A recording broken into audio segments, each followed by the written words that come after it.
Good morning, नमस्कार। मैं आपके साथ रंजना रावत और आप देख रहे हैं न्यूज 18 बिहार झारखंड। बुलेटिन की शुरुआत समस्तीपुर के खबर के साथ करेंगे। समस्तीपुर के हसनपुरा में से बड़ी खबर आ रही है, जहां शराबी ट्रेन ड्राइवर ने शराब पीकर भारी हंगामा किया है। समस्तीपुर के हसनपुर स्टेशन पर उस वक्त अजीबोगरीब स्थिति बन गई जब ट्रेन के चालक ने शराब पीने के लिए ट्रेन को रोक बाजार निकल गया और नशे की हालत में सहायक लोको पायलट ने जमकर हंगामा किया। स्थानीय लोगों की सूचना पर जीआरपी की टीम ने उसे हिरासत में ले लिया है। वहीं समस्तीपुर से सहरसा जा रही सवारी गाड़ी के सहायक लोको पायलट कर्मवीर यादव उर्फ मुन्ना ट्रेन रोककर छोड़कर हसनपुर बाजार में शराब पीकर हंगामा करने लगा। तस्वीरें आपके सामने। और ट्रेन को छोड़कर बाजार में शराब पीकर जमकर उसने हंगामा किया और उसने हंगामा करने की वजह से हसनपुर रेलवे स्टेशन पर ट्रेन करीब 1 घंटे से अधिक समय तक खड़ी रही और उसके पास से पी हुई शराब की बोतल भी बरामद की गई, जिससे बोतल में कुछ शराब बची हुई है। और समस्तीपुर सहरसा सवारी गाड़ी शाम 4:05 पर सहरसा से खुली थी और ट्रेन शाम 5:41 पर हसनपुर पहुंची, जहां चालक को सूचना दी गई यहां राजधानी की क्रॉसिंग होगी। उसी के बाद चालक शराब पीने चला गया। लोको पायलट है, शराब पिए हुए हैं। शराब पिए हुए हैं। कौन सा है शराब पिए हुए? आपके पास से भी बरामद हुआ है शराब, उसका भी विजुअल है। विजुअल है? हाँ। कहाँ पर है? पास में है। शराब पिए हुए हैं, आप ये बताइए ना। कहाँ पर है? आप शराब के नशे में हैं? नहीं। आज गाड़ी ट्रेन लेके आ रहे थे? नहीं नहीं। नहीं। क्या नाम हुआ? कहाँ घर हुआ? घर कहाँ हुआ? मुन्ना यादव। घर कहाँ हुआ आपका घर? मुन्ना यादव। लोको पायलट हैं? और रोहतास के बाद एक बार फिर बिहार में पुल की चोरी हुई है। बांका के कांवरिया पथ पर बने लोहे का पुल का बड़ा हिस्सा चोरों ने काट लिया और ये पुल 2004 में बना था। गैस कटर से चोर लोहे के पुल को टुकड़े टुकड़े कर चोरी कर रहे हैं, जिससे पुल का बड़ा हिस्सा धीरे धीरे गायब हो गया है। वहीं पुलिस चोरी को लेकर विभाग और प्रशासन बेपरवाह बना है। पुल के साइड और फुटपाथ पर ज्यादातर हिस्सा चोरी हो गया है, जिससे पुल पर पैदल चलना भी अब लोगों के लिए मुश्किल हो गया है।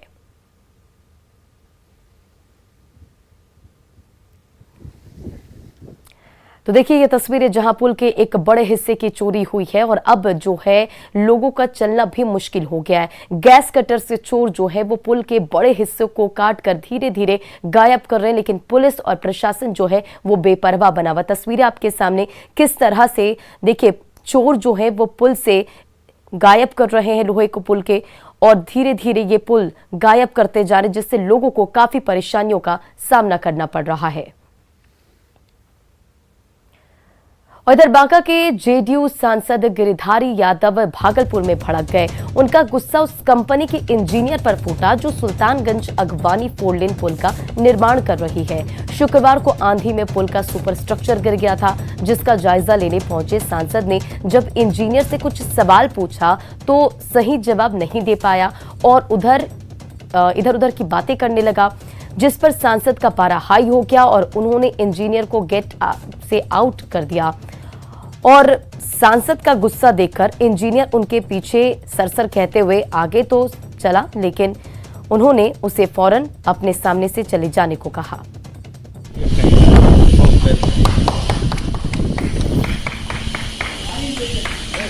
इडियट के जैसा बात कर रहे हैं, मैंने तुमको समझ। Get out, don't talk with me. Stop, get out. Idiot कहीं का समझा रहे हैं, माथे पर चलेगा। Get out.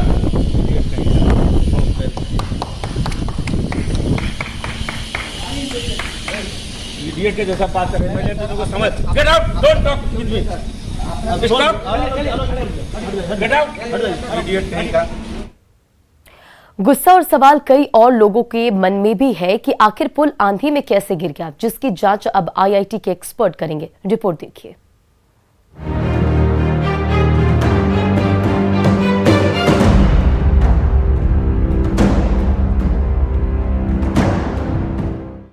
उत्तर बिहार से दक्षिण बिहार को जोड़ने वाला सुल्तानगंज अगवानी घाट के बीच बन रहा पुल शनिवार की सुबह हवा के तेज झोंके से धराशायी हो गया था। बिहार सरकार ने इस महत्वाकांक्षी योजना के ध्वस्त होते ही अब प्रदेश का सियासी पारा चढ़ गया है। विपक्ष ने इस हादसे को लेकर सरकार को चौतरफा घेरना शुरू कर दिया है। देखिए, भ्रष्टाचार के पिलर पर जब बेईमानी का स्लैब डालिएगा तो पुल तो हवा में ही भर भराएगा और कहीं भर भराएगा नहीं। और साफ जब सरकार ये कह दे अधिकारियों को कि जो सबसे ज्यादा भ्रष्ट होगा उसको इनाम देंगे, तो सारे विभाग भ्रष्टाचार ही करेंगे। यही हो रहा है बिहार में। भागलपुर के सुल्तानगंज में जिस तरह 1700 करोड़ की लागत से बनने वाला पुल तेज हवा के झोंके से ही धराशायी हो गया। किस कदर भ्रष्टाचार का खेल हो रहा है। कभी चूहा बांध कुतर दे रहा है, कभी पुल उद्घाटन के पहले बह रहा है, कहीं पुल टूटकर लटक जा रहा है। आखिर जनता की गाढ़ी कमाई को सरकार लुटा रही है। जो भी अधिकारी दोषी हैं, पदाधिकारी दोषी हैं, जिन कंपनी को काम दिया गया है उनको ब्लैक लिस्टेड किया जाए और दोषियों पर कड़ी कार्रवाई सरकार करे। गंगा नदी पर बन रहे पुल के धराशायी होने के बाद पथ निर्माण विभाग ने जांच शुरू करवा दी है। इसके लिए IIT रुड़की और NIT पटना की एक्सपर्ट टीम को सुल्तानगंज भेजा गया है, जो जांच कर पूरी रिपोर्ट विभाग को सौंपेगा। इस मामले में निर्माण कंपनी की क्वालिटी की भी जांच होगी। पथ निर्माण मंत्री नितिन नवीन ने साफ लहजे में कहा है कि अगर निर्माण के क्वालिटी में कोई समझौता किया गया होगा तो सख्त कार्रवाई की जाएगी। यहीं पर रुके हुए नहीं है, हम लोग उसके लिए तकनीकी जानकारी और ले रहे हैं। ये तो प्राइमरी रिपोर्ट जो हम लोग के पास आई है उसके आधार पर मैं बता रहा हूँ। हम लोग ने IIT रुड़की की टीम को बुलाया है, NIT पटना की टीम वहाँ गई हुई है ऑलरेडी। दोनों ही टीमों के रिपोर्ट के बाद हम लोग ये अंदाज़ा मिलेगा कि केवल तकनीकी कारण थे कि कोई गुणवत्ता का भी कारण था। अगर गुणवत्ता के कोई भी कारण होंगे तो कोई भी व्यक्ति को बख्शा नहीं जाएगा। पुल के ध्वस्त होने के बाद फौरी तौर पर SK सिंगला कंपनी ने पथ निर्माण विभाग को जो जानकारी भेजी है उसके मुताबिक सेगमेंट चढ़ाकर केबल के जरिए पुल का वजन एडजस्ट करना था। केबल में 75 से ज्यादा तार लगने थे, जिसमें सिर्फ 36 तार ही लगाया गया था। पुल का निर्माण कर रही कंपनी तकनीकी कारणों का हवाला देकर अपनी सफाई दे रही है, लेकिन काम की गुणवत्ता को लेकर भी कंपनी सवालों के घेरे में है। अब देखना ये है कि IIT रुड़की और NIT पटना की एक्सपर्ट टीम की जांच में इस पुल के धराशायी होने का असल कारण क्या सामने आता है। न्यूज़ 18 के लिए पटना से रवि एस नारायण की रिपोर्ट।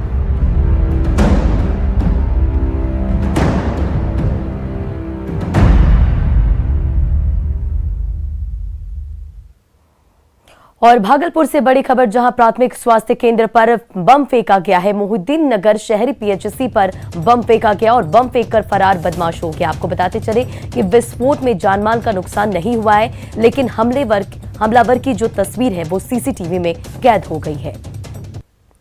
तो भागलपुर से ये बड़ी खबर, जहां पर एक हमलावर ने बम फेंका है। हालांकि इस विस्फोट में किसी जानमाल के नुकसान नहीं हुई है, लेकिन इस हमलावर की तस्वीर जो है वो CCTV में कैद हो गई है। अब पुलिस जो है इस पूरे मामले पर जांच कर रही। तस्वीर आपके सामने देखिए किस तरह से बम फेंका गया है और ये पूरी तस्वीर जो है CCTV में कैद हो गई।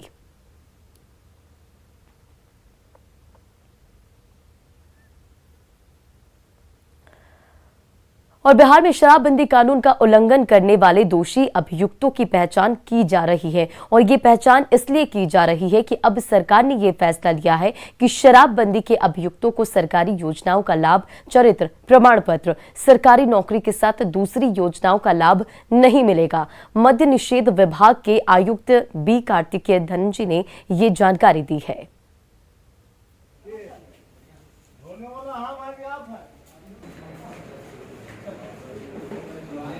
इस अधिनियम के अंतर्गत जितने लोग, बहुत बड़ी संख्या में लोग कन्विक्ट हो रहे हैं, कन्विक्शन का रेट बहुत अधिक है, लगभग 70%।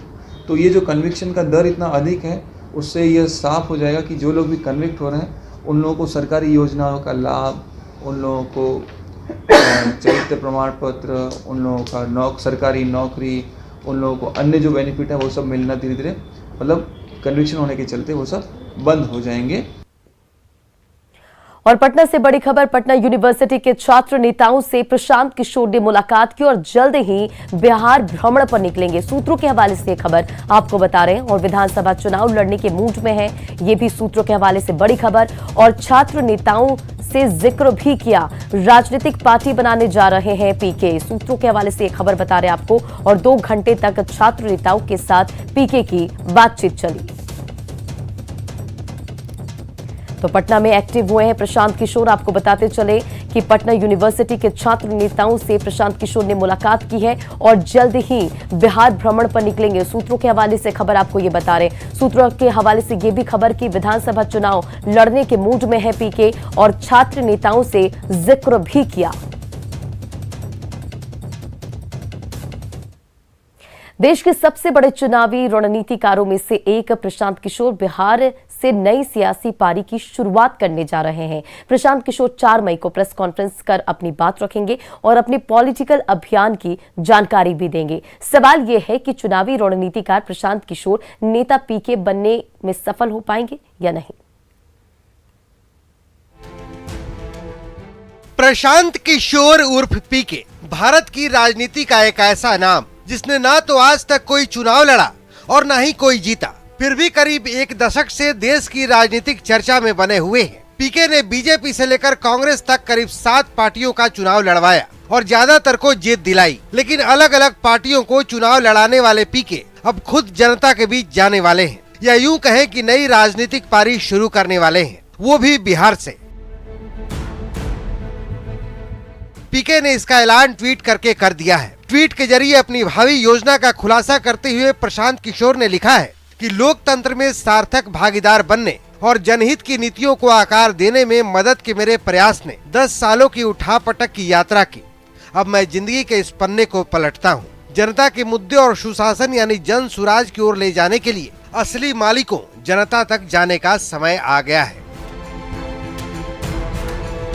प्रशांत किशोर ने पहले ही बता दिया था कि वो 2 मई तक अपने अगले प्लान का ऐलान कर देंगे और जब कांग्रेस से बात बिगड़ गई तो उन्होंने ऐलान कर दिया। अब प्रशांत किशोर 4 मई को प्रेस कॉन्फ्रेंस कर अपनी बात रखेंगे और अपने पॉलिटिकल अभियान की जानकारी देंगे। इससे पहले अगले 2 दिनों तक वो गैर सियासी लोगों, खासकर युवाओं से मुलाकात करेंगे और प्रदेश की सियासी नब्ज को टटोलने की कोशिश करेंगे। प्रशांत किशोर बिहार से सियासी पारी की शुरुआत करने जा रहे हैं, जहां आरजेडी, जेडीयू और बीजेपी जैसी मजबूत पार्टियां पहले से मौजूद हैं। ऐसे में सवाल उठता है कि क्या प्रशांत बिहार को देंगे नया विकल्प? क्या नीतीश के करिश्मा को तोड़ पाएंगे प्रशांत? क्या तेजस्वी के समीकरण को दे पाएंगे जवाब? क्या चुनावी सियासत में सफल हो पाएंगे प्रशांत? 2 साल पहले भी एक बार कहा कि 10 करोड़ लोगों को, नौजवानों को हम जोड़ेंगे, क्या क्या उनकी ओर से बयान आया, लेकिन कुछ दिन के बाद उनकी योजना पता नहीं क्यों ठंडे बस्ते में चली गई। तो फिलहाल भी कुछ बोल रहे हैं, तो पहले देखिए, तो आने तो दीजिए कि क्या है। हालांकि बिहार की सियासत का कोई भी दल प्रशांत किशोर को चुनौती नहीं मान रहा है, लेकिन चुनावी रणनीतिकार के रूप में करिश्मा करने वाले पीके नेता पीके बनकर कितना सफल होंगे, इस पर सबकी नजर है। न्यूज़ 18 के लिए पटना से शैलेंद्र और आनंद अमृतराज की रिपोर्ट।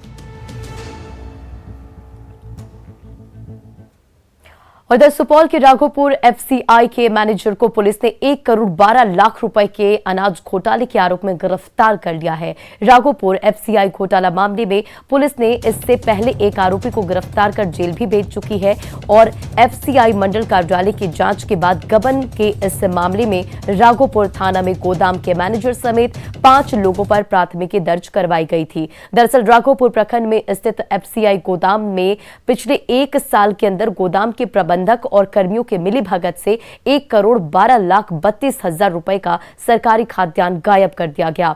एफसीआई के मंडल प्रबंधक के औचक निरीक्षण के बाद इस गबन का खुलासा हुआ था और खुलासे के बाद राघोपुर गोदाम की जांच के लिए एक टीम गठित की गई थी। इस टीम ने बीते 15 फरवरी को अपनी रिपोर्ट में इस बात का उल्लेख किया कि गोदाम में अनाज की भारी कमी है, जिसके बाद एफसीआई के मंडल कार्यालय ने क्षेत्रीय कार्यालय पटना को इसकी सूचना दे दी थी और इसी सूचना के आधार पर राघोपुर थाने में गोदाम के मैनेजर और कर्मियों समेत 5 लोगों को दोषी मानते हुए इनके खिलाफ विभागीय कार्रवाई के तहत एफआईआर दर्ज करवाया गया था। केस नंबर 170/22 दिनांक 28/4/22 को दर्ज कराया गया था, जिसमें भारतीय खाद्य निगम के गोदाम से 1862 बोरा गेहूँ गायब होने का मामला था, जिसमें पूर्व में एक कर्मचारी कुंदन कुमार को गिरफ्तार किया गया था और कल जो इसके प्रबंधक रहे हैं प्रदीप कुमार सिंह, उनकी गिरफ्तारी हुई है। बाकी और लोगों की गिरफ्तारी? 5 अभियुक्त इसमें बनाए गए हैं, जिसमें 2 की गिरफ्तारी हो गई है। अन्य 3 की गिरफ्तारी हेतु पुलिस लगातार छापामारी कर रही है। बिहार में शराबबंदी कानून को प्रभावी बनाने के लिए ड्रोन की मदद ली जा रही है, लेकिन ड्रोन से मिले इनपुट के आधार पर की जाने वाली कार्रवाई में और भी सुधार की जरूरत है। बिहार के निषेध विभाग के आयुक्त कार्तिकेय धनजी ने इस बात को खुद स्वीकार किया है। उन्होंने कहा कि ड्रोन की मदद से जो तस्वीरें आती है उस आधार पर कार्रवाई तो की जाती है, लेकिन दियारा क्षेत्र में 2 किलोमीटर दूर पहुंचने में मद्य निषेध विभाग और पुलिस की टीम को समय लगता है और इसी का फायदा उठाकर शराब तस्कर भागने में सफल हो जाते हैं।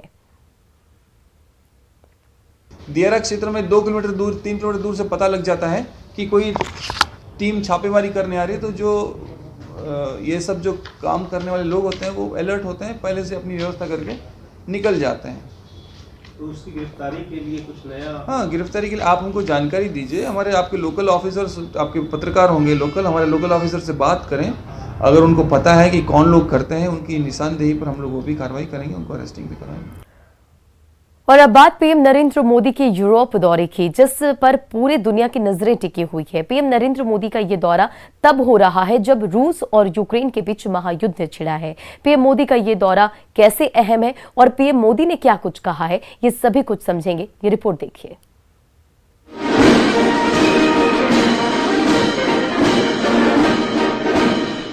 बर्लिन की धरती पर दिखा भारत का रंग।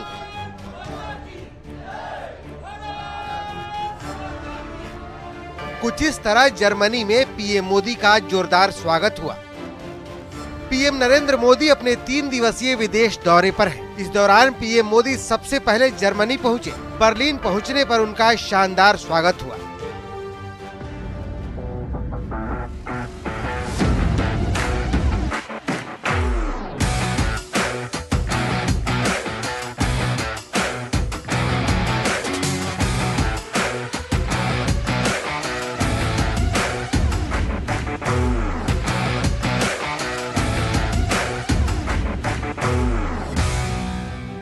बर्लिन पहुंचने के बाद पीएम होटल एडलॉन कैंपिस्की पहुंचे।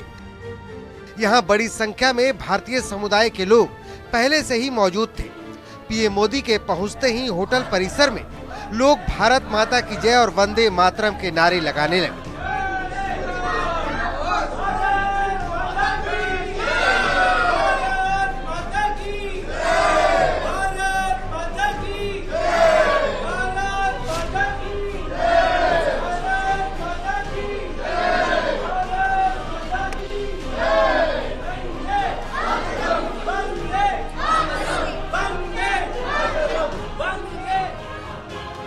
कई लोगों ने पैर छूकर पीएम मोदी का आशीर्वाद लिया। इस दौरान पीएम मोदी भी बड़ी आत्मीयता से सभी भारतीयों से मिले। मुलाकात के दौरान पीएम मोदी छोटे छोटे बच्चों से भी मिले। एक बच्चे ने तो पीएम मोदी को कविता भी सुनाई। पीएम मोदी ने भी चुटकी बजा बजाकर बच्चे की पूरी कविता सुनी। सबका मेल ले लो। महिमा महान तू है, गौरव निधान तू है, तू प्राण है हमारी, जननी समान तू है, तेरे लिए जिएंगे, तेरे लिए मरेंगे। वाह बढ़िया। एक छोटी बच्ची ने पीएम मोदी को उनकी एक तस्वीर भी भेंट की। पीएम मोदी ने बड़ी प्रसन्नता से फोटो के साथ तस्वीर खिंचवाई, फिर फोटो पर साइन भी किया। बेटे आप साइन करवाने थे? बेटे आप फोटो निकालने साइन कर दो।